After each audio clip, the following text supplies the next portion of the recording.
This channel does not promote any violent, harmful, or illegal activities. All content provided by this channel is meant for an educational purpose only. টিভি9 বাংলায় স্বাগত। Hotspot নিয়ে আপনাদের সঙ্গে রয়েছে আমি শর্মিষ্ঠা। হটস্পটে আজ সারাদিনের গুরুত্বপূর্ণ খবর তো অবশ্যই থাকছে, তার পাশাপাশি একটা খবর আজকে আমরা এই 6টার সময় ব্রেক করব। কি খবর সেটা জানাচ্ছি আপনাদেরকে। তবে আজকে হটস্পটে 3টে ইস্যুর সঙ্গে আপনাদের পরিচয় করে দিই।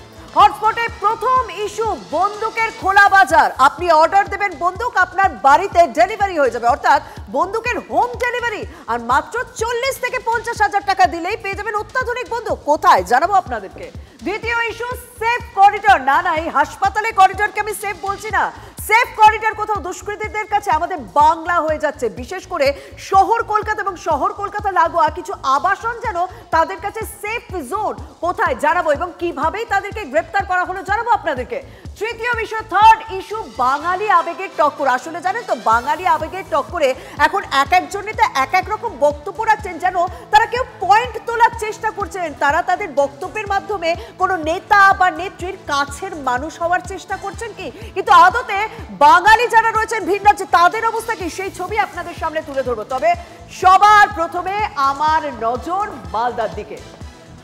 এই গত কয়েকদিন পর্যন্ত আমরা আইন শৃঙ্খলার দিক থেকে বারবার কি দেখছিলাম, বারবার হেডলাইনে উঠে আসছিল মালদা। সে তৃণমূল নেতা ও কাউন্সিলর দুলাল সরকার খুন হোক বা একাধিক ছোট বড় ঘটনা, গুলি চলেছে বারবার। এমনকি পারিবারিক বিবাদের জেরেও গুলি চলেছে।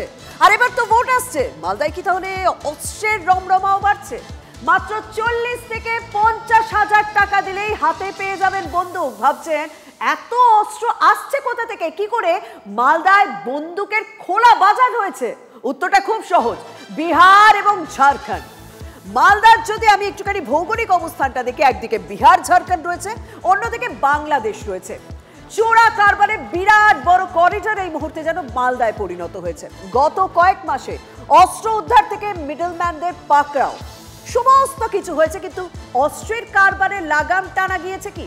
শুনুন তো খোদ পুলিশ কর্তা তিনি কি বলছেন। বেশিরভাগই বিহার থেকে ট্রেস করতে পারছি। মুঙ্গের কিছু মিডলম্যান আছে ঝাড়খণ্ডে, ওখান থেকে মতলব সাপ্লাই নেওয়া হয়। বাকি আমরা দেখেছি কিছু লোক এখানে যে ট্রেড মধ্যে আছে, ওরা একসঙ্গে অনেক আর্মস নিয়ে আসে, তারপরে যেরকম যা ডিস্ট্রিক্টে ডিমান্ড হয় ওখানে ক্যারিয়ার ভাবে নিয়ে যায়।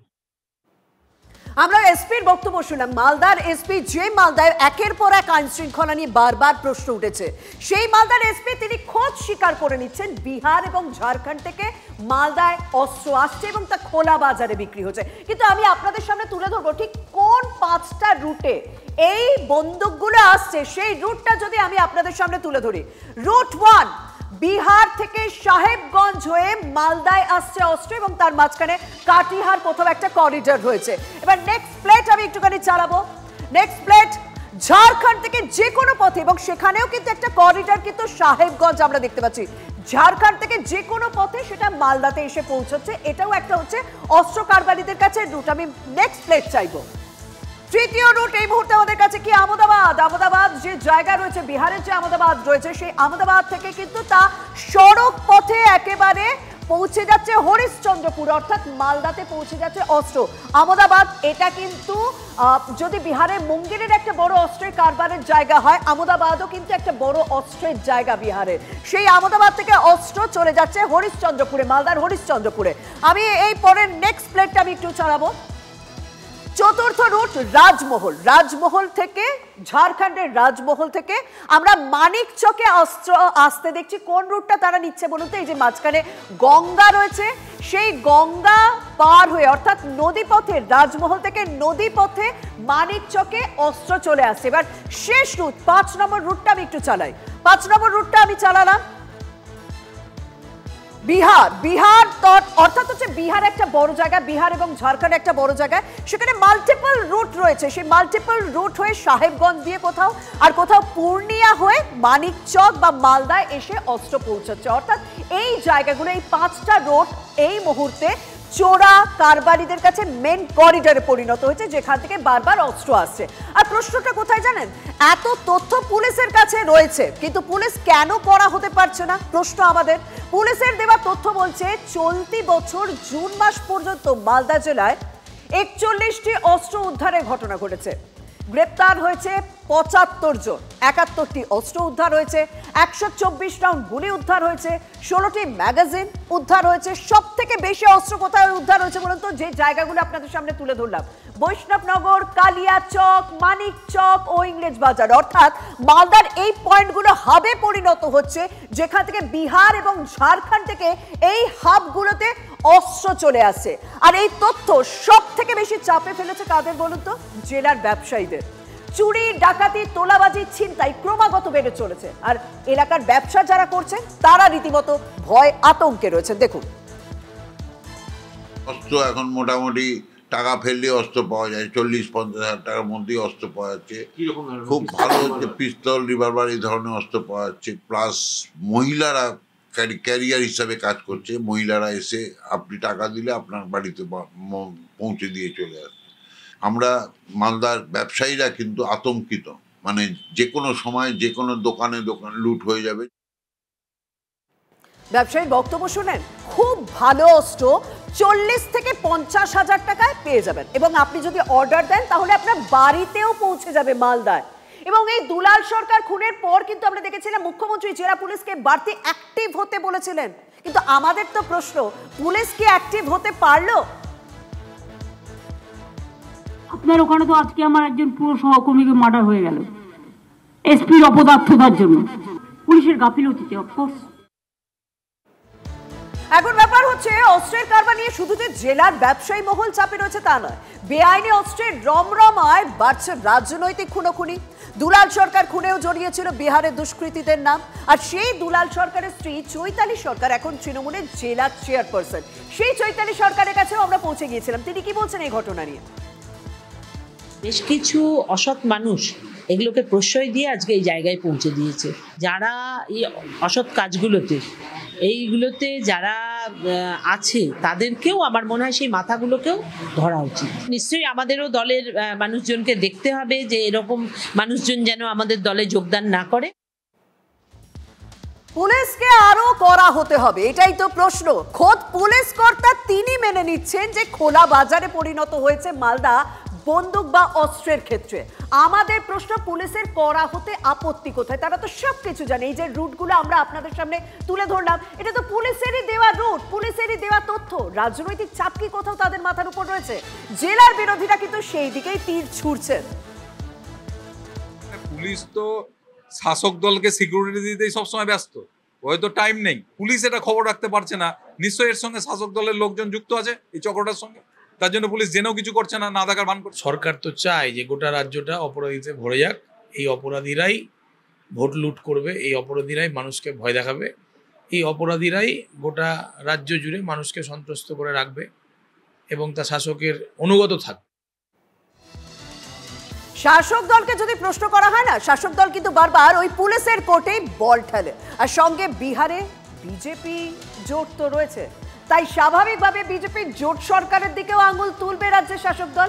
রাজনীতিতে ওই যা চলে আর কি, লন টেনিসের মতো ইস্যু নিয়ে একবার এদিক একবার ওদিক, রীতিমতো দায় ঠেলাঠেলির খেলা চলছে। আরো আমরা বলবো যদি সার্ভেলেন্স বাড়ানো যায়, কারণ ঢুকছে কিভাবে এটাও দেখার বিষয় আছে। এটাকে যাতে মানে প্রথমে ইন দ্য বাট যেটা কথাটা বলা হয়, প্রথমেই যদি আটকে দেওয়া হয় তাহলে খুব ভালো হয়। কারণ কি আমরা বুঝতে পারছি এটা বিজেপি শাসিত বিহার এ থেকে স্টেট থেকে কিন্তু ঢুকছে। দেখুন, আমরা তো একটা কথা জানি, ছোটরা বড়দের থেকে শেখে, তবে রাজ্যে তো দেখছি বড়রা ছোটদের থেকে শিখছেন, বিশেষ করে শাসক দলের নেতারা। এবার হুমকি কামারহাটের বিধায়ক মদন মিত্রের গলায়। ওই বাঙালি অস্মিতা, বাঙালি আবেগ, বাংলাদেশি তকমা দিয়ে গায়ে হাত দিলে বিজেপির হাত ভাঙার হুমকি দিচ্ছেন। বিজেপিও চুপ থাকার নয়। মদন মিত্রের বক্তব্য এবং তার পাল্টা বিজেপির বক্তব্য শুনুন। যেদিন একটা বাঙালির গায়ে বাংলাদেশি তকমা দিয়ে হাত পড়বে, সেদিন কিন্তু বিজেপির ওই হাতের মুঠো কেমন করে মুছড়ে ভেঙে দিতে হয় তার জন্য তৃণমূলের কর্মীরা তৈরি আছে। We are ready for that. ওনার হাত সোজা আছে এখন? হাত পাই তো নড়ে। তো ওর কথা নিয়ে কি, ও এমনি ভাঁট বকছে, পায়ের তলা মাটি নেই, কেউ ওর সঙ্গে নেই, সংগঠনে তৃণমূলে কোনো লোক নেই, এই জন্যে বলে কিছু যদি ভাবছে যদি কিছু দর পাওয়া যায়। বাংলা ভালোবাসতে পারে, কিন্তু যদি কেউ মনে করে থাকেন যে বাঙালি বা বাংলার মানুষ প্রয়োজনে প্রতিবাদ করতে পারে না, এখন ওদেরকে কেউ পোছে না, গুরুত্ব বাড়ানোর চেষ্টা চলছে পার্টিতে। ওর দলের মধ্যে থাকো, লুটপাট করো, আমাকে দাও তুমিও নাও, এই থিওরিটা মমতা ব্যানার্জি অদ্ভুত আছে, এই থিওরি কাট করা কারো ক্ষমতা নেই। আর এই জন্য এসব ডায়লগ, এতে বাঙালির এতে কান দেওয়া দরকার নেই। হুমকির ঝাঁজ কি শুধুমাত্র দক্ষিণবঙ্গে ভাবছেন? হুমকির ঝাঁজ উত্তরবঙ্গেও পৌঁছে গিয়েছে। জলপাইগুড়ি পুরসভার ভাইস চেয়ারম্যান তিনি কি বলছেন জানেন? যদি বাংলা ভাষীদের উপর আক্রমণ করা হয় তাহলে বিজেপির অফিসে তালা ঝুলিয়ে দেওয়া হবে। সেখানেও বিজেপি উত্তর দিতে দেরি করেনি। বাংলা বাঙালি বাংলা ভাষা বিপদে বললে আর তৃণমূলের পতাকা যদি আক্রান্ত হওয়ার চেষ্টা হয়, আমি সৈকত চট্টোপাধ্যায় এখনো হাজার হাজার মানুষ নিয়ে রাস্তায় নামে বিজেপির কার্যালয়ে তালা মারার ক্ষমতা রাখি। আজকে এটা প্রমাণ করে দিয়েছি, আবারও প্রমাণ করে দেব। প্রাসঙ্গিক হওয়ার চেষ্টা, ছাল চামড়া কিছু নেই। এখন ওই একটা পদই আছে ভাইস চেয়ারম্যান, তাও সরকারি পদ। সেই সরকারি পদ নিয়ে দলীয় মিটিং করা এটা তৃণমূলের পক্ষেই সম্ভব। এটা মানে ভালো মনে হয়, বা আমিও তো অন্তত ব্যক্তিগতভাবে এটাকে আমি সমর্থন করি। কালীঘাটে নাম্বার বাড়ানোর জন্য, ক্যামাক স্ট্রিটে নাম্বার বাড়ানোর জন্য তিনি এই ধরনের কথা বলছেন। কবে আসবেন আমাকে একটু জানাবেন, দাদা আপনাদের সোশ্যাল মিডিয়ার মাধ্যমে জানাবেন, বাকিটা আমরা ভারতীয় জনতা পার্টির যুব মোর্চাটা বুঝে নিব। আমার একটা প্রশ্ন, সত্যি কি এই ধরনের বক্তব্য রেখে নাম্বার বাড়ানো যায়? মানে নাম্বার বাড়ানোর জন্যই কি সত্যি এই ধরনের বক্তব্য রাখা? না হলে এই কয়েকদিন আগে, এই তো 17 তারিখ, মালদার জেলা তৃণমূল সভাপতি আব্দুর রহিম বক্সি তিনিও তো বিজেপিকে, মানে বিজেপির সাংসদকে নাম না করে এরকমই হুমকি, এরকমই হুঁশিয়ারি দিয়েছিলেন। শুনুন তো। বাঙালি এবার যদি মার খেয়েছে মধ্যপ্রদেশে, উত্তরপ্রদেশে, সে মারের বদলা তৃণমূল কংগ্রেস মালদাতে নেবে। খুনের বদলা খুন হবে, এই ঘোষণাটাও থাকছে আজকে মঞ্চের মধ্য দিয়ে। আর ওই একই দিনই বাঁকুড়াতেও আর একজন শাসক দলের কর্মী তিনি কি হুমকি দিচ্ছেন শুনুন। বিজেপি নেতাদেরকে বাড়ি থেকে বের হতে দেব না, তাদের জনজীবন ব্যাহত করে দেওয়ার দায়িত্বটা আমরা সাংগঠনিকভাবে গণতান্ত্রিক পদ্ধতিতে আমরা করে দেব। রাজ্যে বিশেষত্ব এটাই, কিছু ঘটলে বারবার ঘটতে থাকে, আর কেউ যদি কিছু বলে বিতর্কে জড়ায় তখন একের পর এক নেতা সেই বিতর্কে ধোঁয়া দিতে থাকেন। বাঙালি অস্মিতায় কার বক্তব্য কত জোরালো হয়, কে কোন নেতা বা নেত্রীর কাছে পৌঁছতে পারেন সেটারই প্রতিযোগিতা যেন চলছে। এবার বাঙালি অস্মিতা নিয়ে যখন গরম গরম কথা বলছে রাজ্য রাজনীতিতে এই নেতা কর্মীরা, তখন রাজ্যের পরিযায়ী শ্রমিকদের অবস্থা দেখবেন নাকি?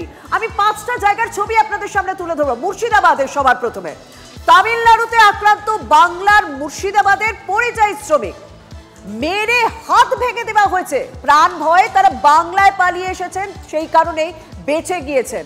পরিযায়ী শ্রমিক নিয়ে রাজ্যের শাসক দল টানা বিজেপিকে আক্রমণ করছে, কিন্তু ইন্ডিয়া জোটের শরিক ডিএমকে রাজ্য তামিলনাড়ুতেও যদি এই ঘটনা ঘটে তখন তো সমালোচনা হবেই। কবে মেরেছে তোমাকে? মঙ্গলবার, এই গত মঙ্গলবার। কজন এসেছিল? ওরা 20 বাইশ। কি বললো তোমাকে? কোনো কিছু বলেনি, সেই ইট চালাচালি মারা হয়।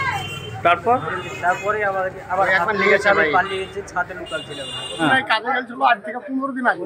আচ্ছা, আমাকে মঙ্গলবার দিন 6টা 6:30 লাগায় ফোন করছে যে আপনাকে মেরে ফেললো, ঠিকাদার ছেড়ে দিয়ে পালিয়ে যায় এরা।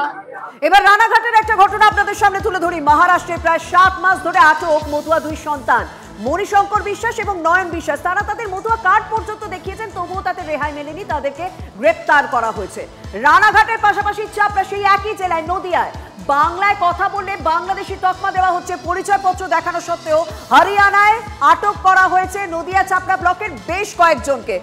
অন্যদিকে এবার আমরা মালদার দিকে নজর রাখবো। সেখানে লুধিয়ানায় মুরগির খামারে কাজ করতে গিয়ে গ্রেপ্তার হয়েছে মালদার 6 পরিযায়ী শ্রমিক। ভাবুন, সেখানে তো আপ সরকার, সেখানেও বাংলা বলার জন্য বাংলাদেশি তকমায় তাদেরকে আটক করা হলো। এই তো লুধিয়ানার ছবি আপনাদের সামনে তুলে ধরলাম, যেখানে মালদার পরিযায়ী শ্রমিকরা আটকে রয়েছে। অন্যদিকে বীরভূম, দিল্লিতেও বাংলাদেশি সন্দেহে আটক মুরারইয়ের বাসিন্দা, মারধর করা হয়েছে বলেও অভিযোগ। আটক ব্যক্তিদের বাংলায় ফেরানোর জন্য মুখ্যমন্ত্রীর কাছে আবেদন করেছেন তারা। আজ শমিরুল ইসলাম তিনি কিন্তু এই আবেদনটা আজকে পোস্ট করেছেন তার এক্স হ্যান্ডেলে। শুটিংয়ের সময় গুরুতর আহত শাহরুখ খান, তাকে আমেরিকায় পাঠানো হয়েছে চিকিৎসার জন্য, তাকে 1 মাসের রেস্ট দেওয়া হয়েছে। উদ্বেগে রয়েছেন মুখ্যমন্ত্রী মমতা বন্দ্যোপাধ্যায়। এক্স হ্যান্ডেলে পোস্ট করেছেন তিনি, ছবির শুটিংয়ে চোট পেয়েছে আমার ভাই শাহরুখ খান, আমি খুবই উদ্বেগে।